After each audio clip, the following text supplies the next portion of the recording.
श्री मनोज तिवारी जी। धन्यवाद सभापति महोदय। मुझे बहुत धन्यवाद करना है कि इसके पहले इस मंत्रालय से 2005 में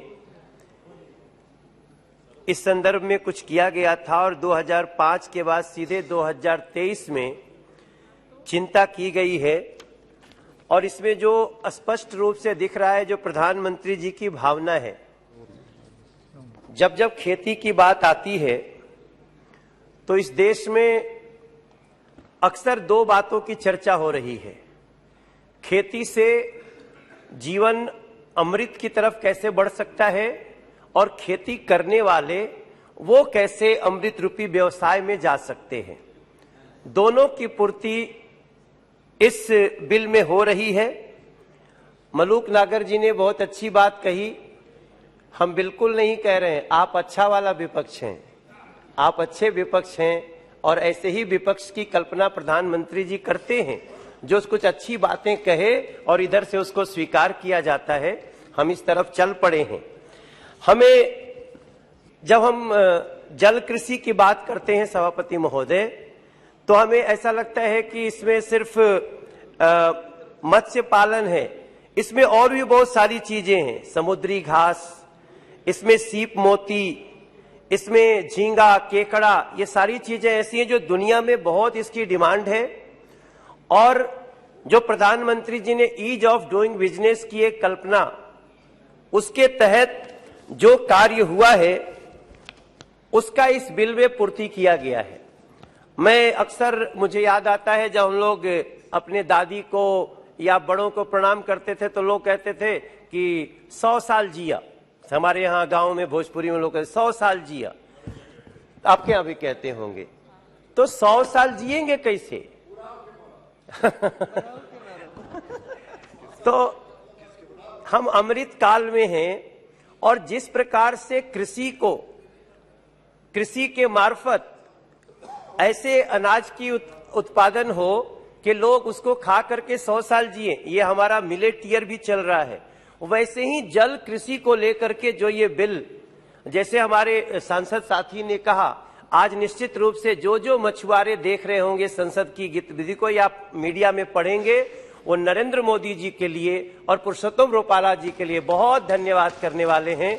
इसमें कोई दो राय नहीं है। मैं आपको बताते हुए मुझे खुशी हो रही है कि पहली बार PMMSY के तहत इस डिपार्टमेंट ने 20,000 करोड़ रुपए की व्यवस्था की है। इसके लिए पहली बार FIDF के लिए 7,500 करोड़ रुपए की व्यवस्था हुई है। ब्लू रेवोल्यूशन के लिए 5,000 करोड़ की बात हुई है। मैं थोड़े दिन पहले देश के राष्ट्रपति जी के साथ मॉरिशस गया था और वहां के उनके संभाषण में जो हमने कल्पना सुनी थी, आज ये बिल इस देश में पूरा कर रहा है।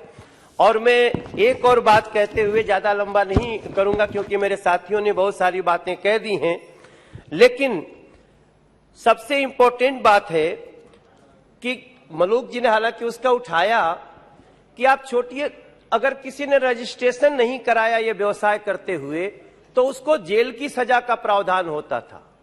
जैसा कि कई सारे कानून ऐसे रद्द कर दिए गए प्रधानमंत्री जी के कार्यकाल में, लगभग 2,500 कानून ऐसे जो बिला वजह लोगों को सिर्फ अड़चन पैदा करते थे, वही जो बातें आती है अटकाने लटकाने भटकाने की बात करते थे, उनसे 2,500 कानून को समाप्त किया।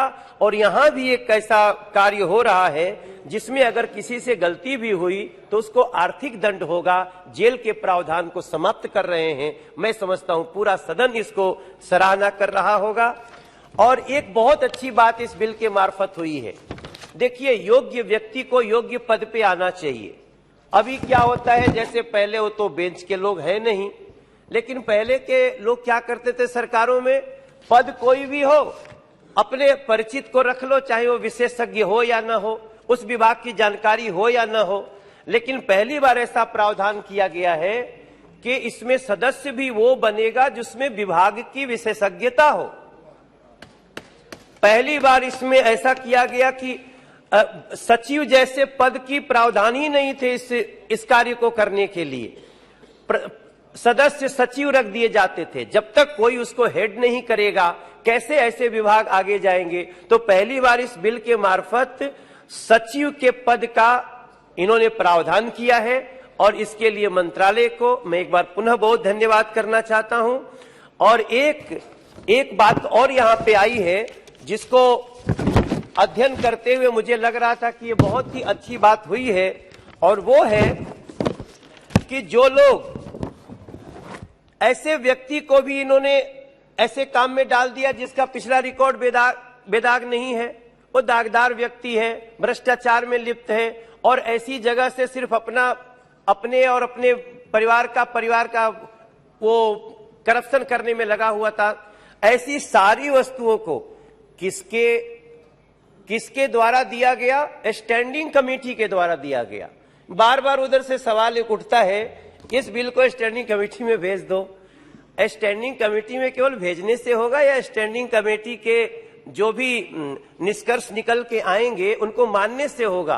पहली बार ये बिल स्टैंडिंग कमेटी के द्वारा भेजे गए कई प्रस्ताव को पास भी करता है, उसको नियम भी बनाता है। ऐसे बिल का मैं समर्थन भी करता हूं और मंत्री जी को धन्यवाद भी देता हूं, प्रधानमंत्री जी उसको इसके लिए बहुत शुभकामना करता हूं। Honourable minister.